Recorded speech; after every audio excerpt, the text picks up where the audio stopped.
Allah ada tanpa tempat dan arah. Ayyuhal ahibbatul mu'minun, yaqulu Rabbuna azza wa jal, laisa kamitslihi syai'.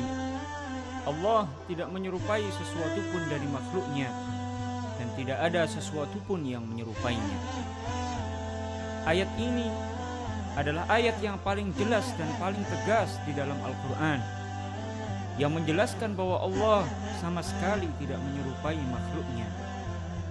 Ulama ahlu sunnah menyatakan bahwa alam, segala sesuatu selain Allah, yakni makhluk Allah, terbagi menjadi dua bagian, benda dan sifat benda.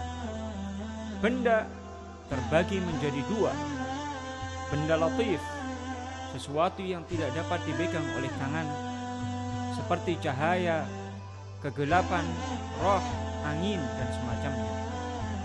Benda katsir, sesuatu yang dapat dipegang oleh tangan, seperti manusia, tanah, benda-benda padat, dan lain sebagainya.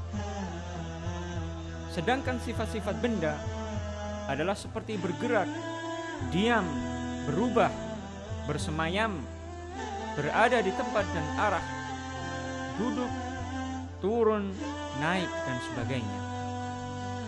Ayat di atas menjelaskan kepada kita bahwa Allah Ta'ala tidak menyerupai makhluknya. Allah bukan benda latif, Allah bukan benda katsir. Allah tidak boleh disifati dengan satupun di antara sifat-sifat benda. Firman Allah, laisa kamitslihi syai', ini cukup dijadikan sebagai dalil bahwa Allah ada tanpa tempat, tanpa arah. Karena seandainya Allah memiliki tempat dan arah, maka akan banyak yang serupa dengannya. Padahal Allah telah menegaskan bahwa tidak ada sesuatu pun yang serupa dengannya. Seandainya Allah memiliki tempat dan arah, berarti Allah memiliki dimensi, panjang, lebar, dan kedalaman. Sedangkan sesuatu yang demikian, maka pastilah ia makhluk yang membutuhkan kepada yang menjadikannya dalam dimensi tersebut. Ayyuhal ikhwatul kiram, Rasulullah sallallahu alaihi wasallam juga bersabda, kana Allahu wa lam yakun syai'un ghairuh. Allah ada pada azal, keberadaan tanpa permulaan, dan belum ada sesuatu pun selainnya. Hadis riwayat Al-Bukhari, Al-Baihaqi, dan Ibnu Jarud. Hadis ini menjelaskan kepada kita bahwa Allah ada pada azal, keberadaan tanpa permulaan. Tidak ada sesuatu selainnya bersamanya. Pada azal belum ada angin, cahaya, kegelapan, arash, langit, manusia, jin, malaikat, waktu, tempat, dan arah. Maka berarti Allah ada sebelum terciptanya tempat dan arah. Ia tidak membutuhkan kepada tempat dan arah, dan ia tidak berubah dari semula, yakni tetap ada tanpa tempat, tanpa arah. Karena berubah, taghayyur, adalah ciri sesuatu yang baru, sesuatu yang makhluk.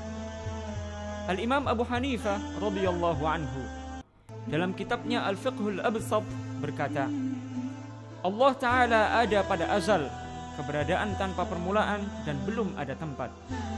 Dia ada sebelum menciptakan makhluk. Dia ada dan belum ada tempat, makhluk dan sesuatu pun, dan dia pencipta segala sesuatu. Al-Imam Fakhruddin Ibnu Asakir dalam risalah aqidahnya mengatakan, Allah ada sebelum adanya makhluk. Tidak berlaku baginya sebelum dan sesudah, atas dan bawah, kanan dan kiri, depan dan belakang, keseluruhan dan bagian-bagian. Tidak boleh dikatakan kapan adanya Allah, di mana dia, atau bagaimana dia. Allah ada tanpa tempat. Ma'asyiral ikhwan rahimakumullah, maka sebagaimana dapat diterima oleh akal adanya Allah tanpa tempat dan arah sebelum terciptanya tempat dan arah, begitu pula akal akan menerima wujudnya Allah tanpa tempat dan arah setelah terciptanya tempat dan arah. Dan ini bukanlah penafian, terhadap adanya Allah Ta'ala. Sayyidina Ali mengatakan, Kana Allahu ala makan, wa huwa al-ana ala ma alaihi kan. Allah ada pada azal dan belum ada tempat. Dan sekarang setelah menciptakan tempat, Allah tetap ada seperti sedia kala tanpa tempat. Perkataan Sayyidina Ali ini dituturkan oleh Al-Imam Abu Mansur Al-Baghdadi dalam kitabnya Al-Farqu Bainal Firaq. Oleh karenanya saudara-saudaraku, tidak boleh dikatakan Allah ada di satu tempat atau di semua tempat. Tidak boleh dikatakan Allah ada di mana-mana. Juga tidak boleh dikatakan Allah ada di satu arah atau semua arah. Syekh Abdul Wahhab Asy-Sya'rani dalam kitabnya Al-Yawaqit wal Jawahir menyatakan bahwa Syekh Ali Al-Khawwas pernah berkata, tidak boleh dikatakan Allah ada di mana-mana. Akidah yang mesti diyakini adalah Allah ada tanpa arah, tanpa tempat. Al-Imam Abu Ja'far At-Tahawi, salah seorang ulama salaf yang lahir tahun 227 dan meninggal tahun 321 Hijriah. Beliau berkata, "Wala tahwihil jihatus sittu kasail mubtada'at." Allah tidak diliputi oleh satu maupun 6 arah penjuru, atas, bawah, kanan, kiri, depan dan belakang.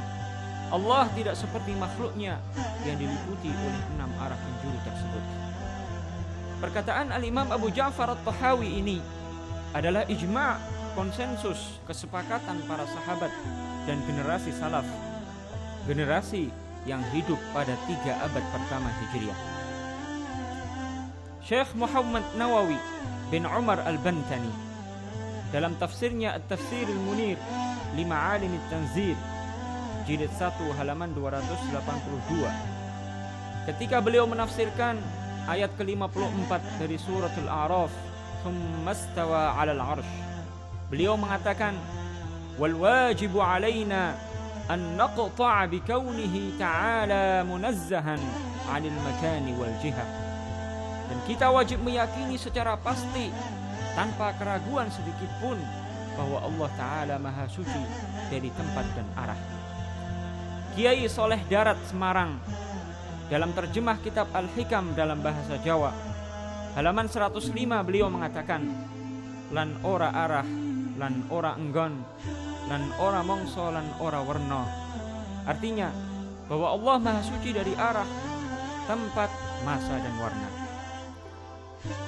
Kiai Haji Muhammad Hashim Asy'ari, pendiri Jam'iyah Nahdlatul Ulama, dalam muqaddimah risalahnya yang berjudul At-Tanbihat Al-Wajibat, beliau mengatakan, "Wa asyhadu an la ilaha illallah wahdahu la syarika lah, al-munazzahu 'anil jismiyyati wal jihati waz zamani wal makan." Dan aku bersaksi bahwa tidak ada Tuhan yang wajib disembah melainkan Allah semata. Tidak ada sekutu baginya. Dia Maha Suci dari berjisim, berbentuk, memiliki ukuran. Maha Suci dari arah, zaman, masa maupun tempat.